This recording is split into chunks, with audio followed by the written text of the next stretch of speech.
திண்டிவனம் ஸ்ரீ அரசடி விநாயகர் கோவிலில் ஆங்கில புத்தாண்டை முன்னிட்டு சிறப்பு பூஜை நடைபெற்றது. விழுப்புரம் மாவட்டம் திண்டிவனம் ரயில் நிலையத்தில் அமைந்துள்ள ஸ்ரீ அரசடி விநாயகர் கோவிலில் ஆங்கில புத்தாண்டை முன்னிட்டு சுவாமிக்கு சிறப்பு அபிஷேக ஆராதனை நடைபெற்றது. இதில் ஏராளமான பக்தர்களும் பொதுமக்களும் கலந்து கொண்டு இறையருள் பெற்றனர். இந்த நிகழ்வில் கலந்து கொண்ட அனைவருக்கும் அன்னதானம் வழங்கப்பட்டது.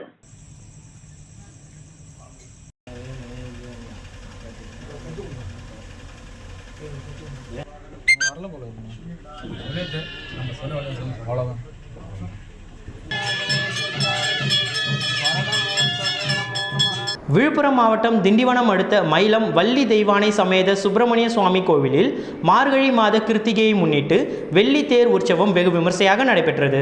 விழுப்புரம் மாவட்டம் திண்டிவனம் அடுத்த மயிலம் ஸ்ரீ வள்ளி தெய்வானை சமேத சுப்பிரமணிய சுவாமி கோவிலில் மார்கழி மாத கிருத்திகையை முன்னிட்டு ஸ்ரீ வள்ளி தெய்வானை சமேத சுப்பிரமணிய சுவாமி வண்ண மலர்களால் அலங்கரிக்கப்பட்டு தங்க கவசத்தில் ரம்யமாக பக்தர்களுக்கு காட்சியளித்தனர். தொடர்ந்து மகா தீபாராதனை, சத்திரங்கள் கொண்டு சோடச உபச்சாரங்கள், கும்ப தீபம், பஞ்சமுக தீபாராதனை, கற்பூர ஆரத்தி ஆகியவை காண்பிக்கப்பட்டன. உட்பிரகாரம் வலம் வந்து வெள்ளித்தேரில் எழுந்தருளினர். தொடர்ந்து வெள்ளித்தேரில் மலைமேல் வலம் வந்து அழகன் முருகன் வள்ளி தெய்வானையுடன் பக்தர்களுக்கு காட்சியளித்தார். இதில் திரளான பக்தர்கள் கலந்து கொண்டு இறையருள் பெற்றனர்.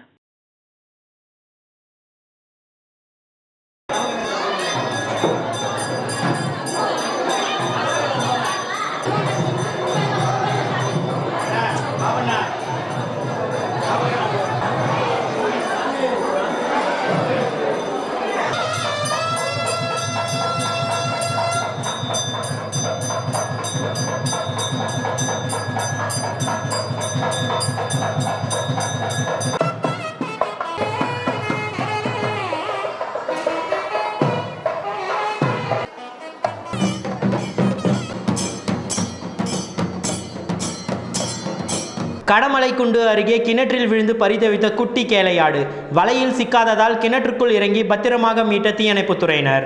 தேனி மாவட்டம் ஆண்டிப்பட்டி தாலுகாவிற்குட்பட்ட கடமலைக்குண்டு கிராமத்தில் உள்ள விவசாய கிணற்றில் ஒரு குட்டி கேளையாடு தண்ணீரில் தத்தளித்தபடி இருப்பதை கண்ட பொதுமக்கள் தீயணைப்புத்துறையினருக்கு தகவல் தெரிவித்தனர். இதனைத் தொடர்ந்து அங்கு விரைந்து வந்த கடமலைக்குண்டு தீயணைப்புத்துறை வீரர்கள் கிணற்றில் தத்தளித்த கேளையாட்டை மீட்கும் முயற்சியில் இறங்கினர். தீயணைப்புத்துறையினர் விரித்த வலையில் கேளை ஆடு சிக்காததால் கிணற்றுக்குள் இறங்கிய தீயணைப்புத்துறை வீரர்கள் கேளை ஆட்டை பத்திரமாக மீட்டனர். காயங்களின்றி மீட்கப்பட்ட கேளை ஆட்டை வனத்துறையினரிடம் ஒப்படைத்தனர். இதனைத் தொடர்ந்து அருகில் உள்ள அடர்ந்த வனப்பகுதிக்குள் சென்ற வனத்துறையினர் அங்கு கேளை ஆட்டை அவிழ்த்து விட்டனர். மின்னல் வேகத்தில் துள்ளி குதித்தபடி ஓடிய கேளை ஆடு வனப்பகுதிக்குள் சென்று மறைந்தது.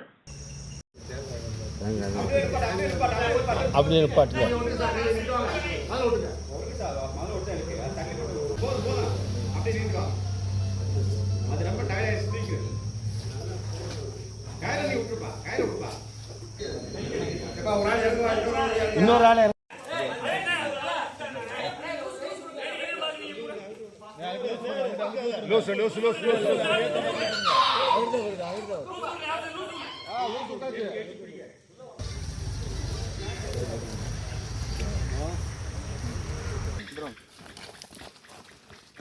திட்டக்குடி அருகே ஊராட்சி செயலாளரின் அலட்சிய போக்கை கண்டித்து சாலை மறியல் போராட்டத்தில் ஈடுபட்ட கிராம பொதுமக்கள். கடலூர் மாவட்டம் திட்டக்குடி அருகே ஆவினங்குடி ஊராட்சியில் பட்டியலின மக்கள் வசிக்கும் பகுதியில் 400க்கும் மேற்பட்ட குடும்பங்கள் வசித்து வருகின்றனர். இப்பகுதியில் கடந்த 4 நாட்களுக்கும் மேலாக ஊராட்சி நிர்வாகம் மூலம் வழங்கப்படும் குடிநீர் வழங்கப்படவில்லை என கூறப்படுகிறது.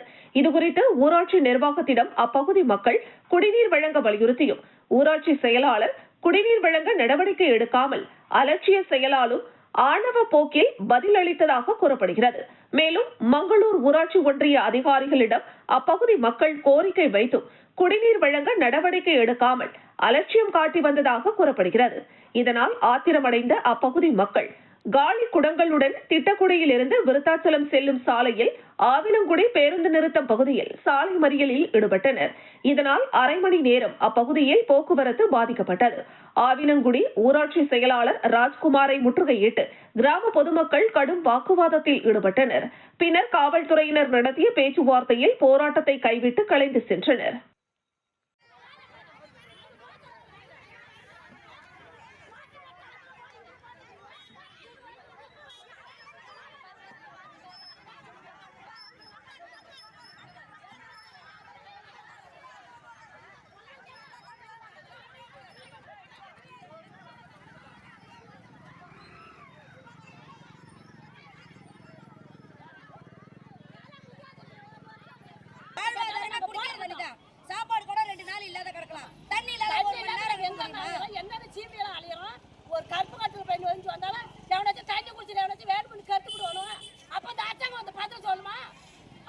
பெரம்பலூரில் தமிழ்நாடு ஆதி திராவிடர் மற்றும் பழங்குடியினர் நலத்துறை விடுதி பணியாளர் சங்கம் சார்பில் மாநில நிர்வாக குழு கூட்டம் நடைபெற்றது.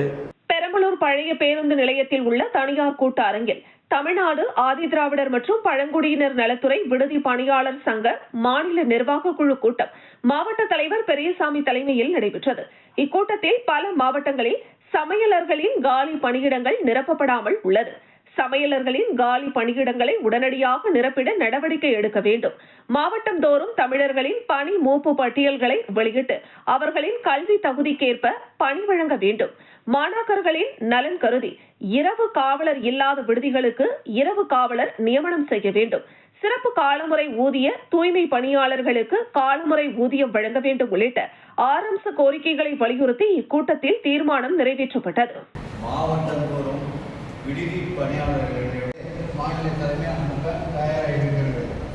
அதே போல தமிழ்நாட்டில் அரியலூர் மாவட்டம், கரூர் மாவட்டம் போன்ற மாவட்டங்கள் தூய்மை பணியாளர்கள் இல்லை. கப்பூர் தலைவரையும் வாங்கி தான் இது 2வது கோரிக்கை.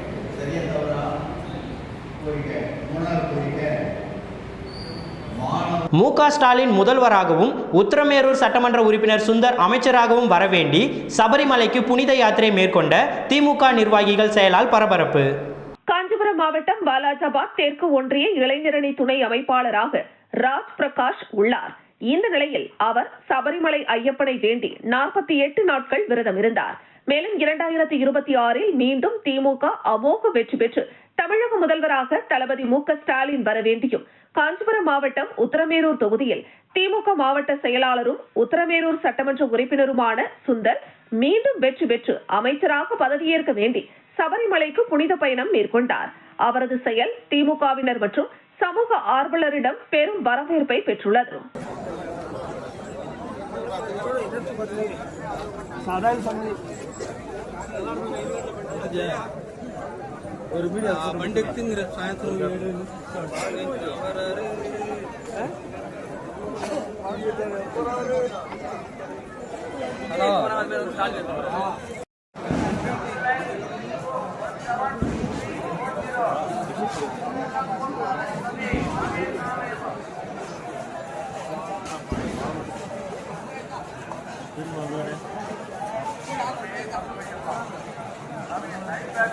நீலகிரி மாவட்டம் குந்தா தாலுகா எமரால்ட் அவலாஞ்சி அருகே உள்ள லக்டி பவானி அம்மன் ஆலயத்தில் கும்பாபிஷேக விழா நடைபெற்றது. நீலகிரி மாவட்டம் குந்தா தாலுகா எமரால்ட் அவலாஞ்சி அருகே உள்ள லக்கடி பவானி அம்மன் ஆலயத்தில் கும்பாபிஷேக விழாவானது வெகு சிறப்பாக நடைபெற்றது. இதில் பல்லாயிரக்கணக்கான பக்த கோடிகள் கலந்து கொண்டு அம்மனை தரிசனம் செய்தனர். இந்த ஆலயம் வனப்பகுதிக்குள் இருப்பதால் இன்று ஒரு நாள் மட்டுமே பொதுமக்களுக்கு அனுமதி என்பதால் பல்லாயிரக்கணக்கான பக்தர்கள் திரண்டு அம்மனை தரிசனம் செய்து சென்றனர். அனைவருக்கும் அம்மனின் அருள் பிரசாதமான அன்னதானம் வழங்கப்பட்டது.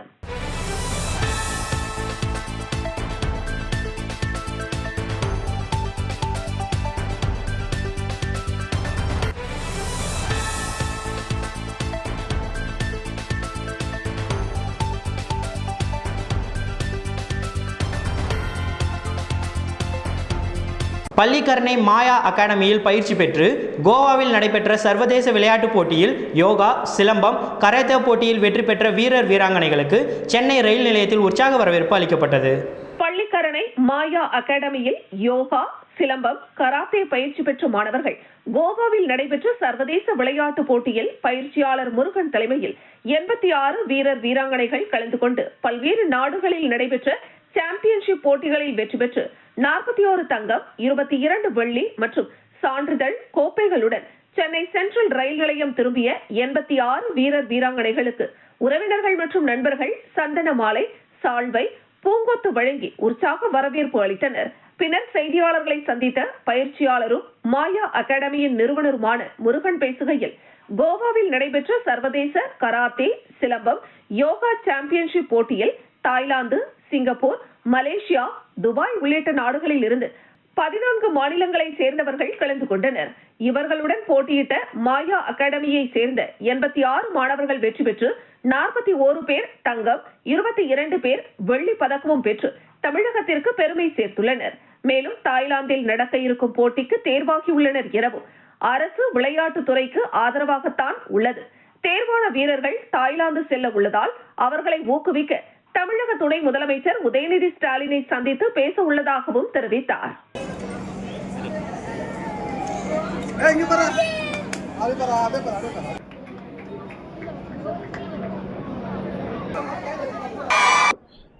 துபாயிலேருந்து பார்ட்டிசிபேட் பண்ண வந்திருந்தாங்க. அதில் பார்த்தீங்கன்னா இப்போ 14 ஸ்டேட்டும் பார்ட்டிசிபேட் பண்ணியிருந்தாங்க. அதில் என்னோட அகாடமிலேருந்து பார்த்தீங்கன்னா 86 மாணவர்கள் கலந்துக்கிட்டாங்க. அந்த 86 மாணவர்களில் 41 பேர் கோல்டு மெடலும் 22 பேர் சில்வர் மெடலும் எடுத்து தமிழ்நாட்டுக்கு பெருமை சேர்த்துருக்காங்க.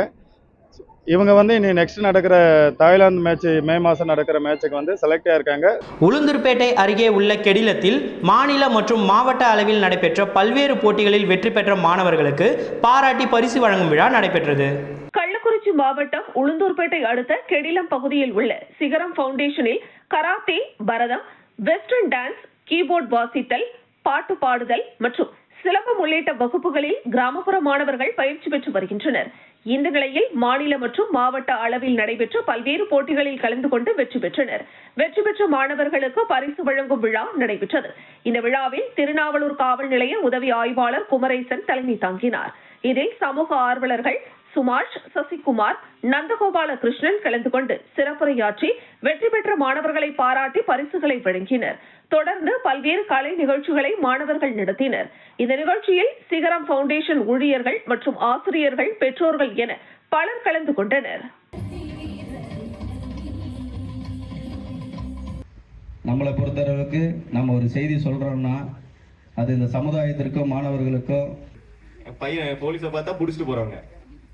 ஸோ அந்த ஆஸ்பெக்ட் இல்லை. ஸோ மாவட்டத்திற்கு நீங்க நாங்களும் காவல்துறை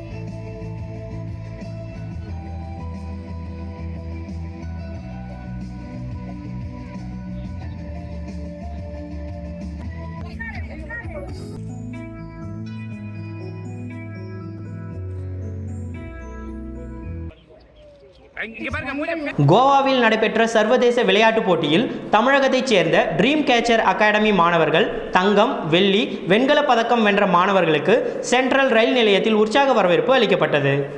கோவாவில் நடைபெற்ற சர்வதேச விளையாட்டுப் போட்டியில் வேங்கை வாசலில் உள்ள ட்ரீம் கேச்சர் அகாடமியில் பயிற்சி பெற்ற 32 மாணவர்கள் தலைமை பயிற்சியாளரும் ட்ரீம் கேச்சர் அகாடமியின் நிறுவனருமான ஷிகான் முத்துக்குமார் தலைமையில் கோவாவில் சர்வதேச விளையாட்டுப் போட்டியில் கலந்து கொண்டனர். சிங்கப்பூர், மலேசியா, தாய்லாந்து, நேபாளம் உள்ளிட்ட நாடுகளில் 14 மாநிலங்களில் இருந்து மாணவர்கள் கலந்து கொண்டு கராத்தே, சிலம்பம் உள்ளிட்ட போட்டிகளில் பங்கேற்றனர். போட்டியில் வேங்கை வாசல் ட்ரீம் கேச்சர் அகாடமியை சேர்ந்த 32 மாணவர்கள் கலந்து கொண்ட நிலையில் 10 தங்கப்பதக்கம், 7 வெள்ளி பதக்கம், 2 வெண்கல பதக்கங்களை வென்று சென்னை திரும்பிய வீரர் வீராங்கனைகளுக்கு சென்னை சென்ட்ரல் ரயில் நிலையத்தில் உறவினர்கள் மற்றும் நண்பர்கள் சந்தன மாலை, சால்வை அணிவித்து பூங்கொத்து வழங்கி உற்சாக வரவேற்பு அளித்து அனைவருக்கும் வாழ்த்து தெரிவித்தனர். பின்னர் செய்தியாளர்களை சந்தித்த ட்ரீம் அகாடமியின் நிறுவனர் ஷிகான் முத்துக்குமார் பேசுகையில், எனது அகாடமியில் பயின்று 10 தங்கம், 7 வெள்ளி, 2 வெண்கல பதக்கங்களை வென்று தமிழகத்திற்கு பெருமை சேர்த்துள்ளனர். இந்தியாவில் இருந்து அதிகப்படியான மாணவர்கள் போட்டியில் கலந்து கொண்டனர். கராத்தே போட்டியில் நேபாளமும், சிலம்பத்தில் மலேசியா, சிங்கப்பூர் நாடுகள் கடுமையாக இருந்தது. இருப்பினும் 60 நாட்கள் கடுமையான பயிற்சியினால் எங்கள் மாணவர்கள் வெற்றி பெற்றது மகிழ்ச்சியை அளிக்கிறது எனவும், எங்களது கோரிக்கை என்னவென்றால் இனிவரும் 2 போட்டிகளில் ஆசிய அளவில் நடைபெற இருப்பதால் அரசு ஊக்குவித்து உணவு மற்றும் பயண செலவுகளை ஏற்று ஊக்கத்தொகை வழங்க வேண்டும் என கோரிக்கையை முன்வைத்தார்.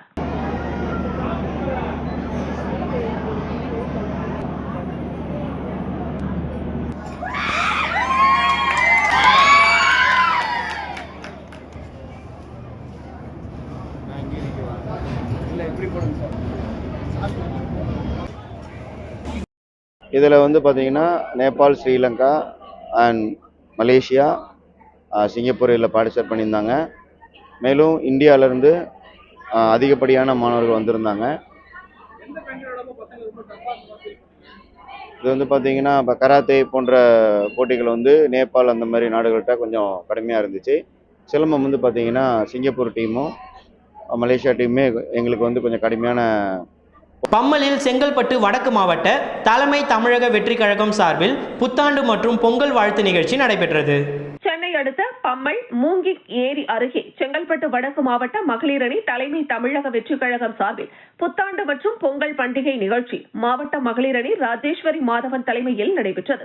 இந்த நிகழ்ச்சிக்கு சிறப்பு அழைப்பாளராக செங்கல்பட்டு வடக்கு மாவட்ட செயலாளர் மின்னல்குமார் கலந்து கொண்டு தமிழக வெற்றி கழகத்தின் கொடி பொருந்திய புத்தாண்டு கேக் வெட்டி அனைவருக்கும் புத்தாண்டு வாழ்த்து தெரிவித்து மகிழ்ந்தனர்.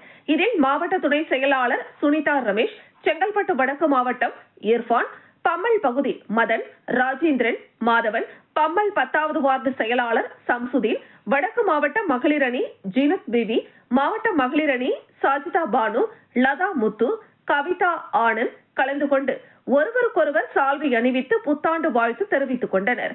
இதில் பல்லாவரம், பம்மல் பகுதி தாவேகா நிர்வாகிகள் ஏராளமானோர் கலந்து கொண்டனர்.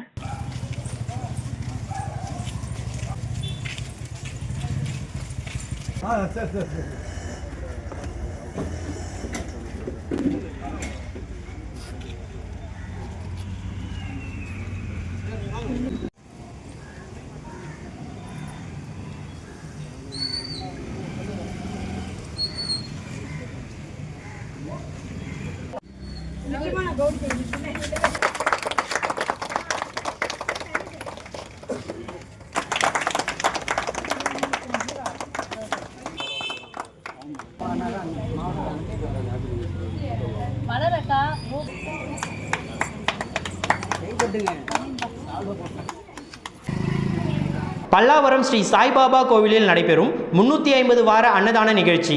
ஏழைகளுக்கு அன்னதானம் செய்வதே எனது குறிக்கோள் என கோவிலின் உரிமையாளரும் திரைப்பட சண்டை பயிற்சியாளர் ஜெயபிரகாஷ் தெரிவித்துள்ளார்.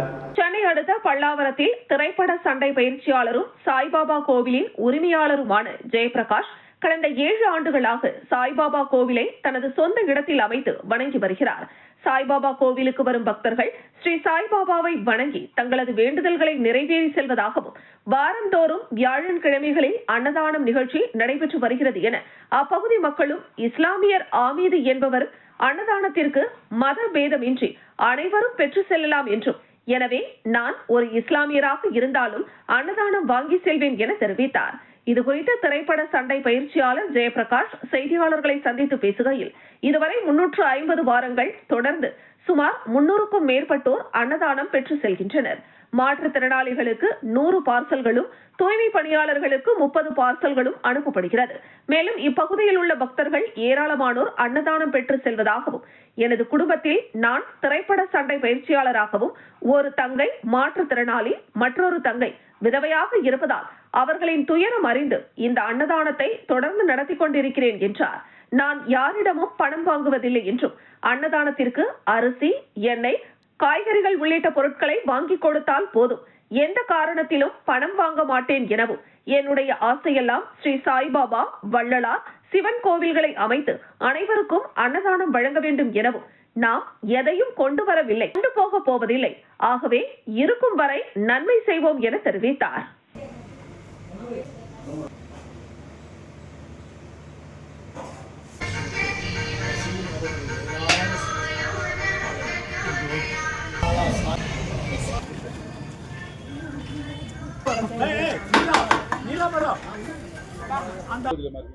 இந்த ஸ்கூல்ல வேலை நடந்துட்டு 2 வருஷமா வர்றேன். காசுலாம் வாங்க மாட்டாங்க, எல்லாம் பொதுப்படியாக கொடுக்குறாங்க, ஒரு பிரச்சனை கிடையாது. என்ன நேர்மையான முறையில் நடக்கிறாங்க, ஒன்றும் தப்பு இல்லை. நான் வந்து முஸ்லீம் தான், இருந்தாலும் அது என்ன சொல்லுவாங்க, எல்லா ஆமாம் அதெல்லாம் ஒன்றும் வேதம் கிடையாது, எல்லாரும் வாங்கலாம், எல்லாம் பிரச்சனை இல்லை. வியாழக்கிழமை நம்மளே சமையல், இதோ கையெல்லாம் பார்த்தீங்களா, அதுதான். இதுக்குனாலே ஷூட்டிங்லாம் வந்து நான் தள்ளி போகுது. இப்போ இன்னும் இன்க்ரீஸ் ஆகுதே தவிர அரிசியும் ப்ரொவிஷனும் இன்னும் வரல. எனக்கு புழுங்கல் அரிசி சமையல் எண்ணெய் வந்தால் போதும். அது வந்துன்னா ஒரு 500-1000 பேர் சாப்பிடுவாங்க. ரொம்ப கஷ்டமாக இருக்குது எல்லாருக்கும் பண்ணுறது.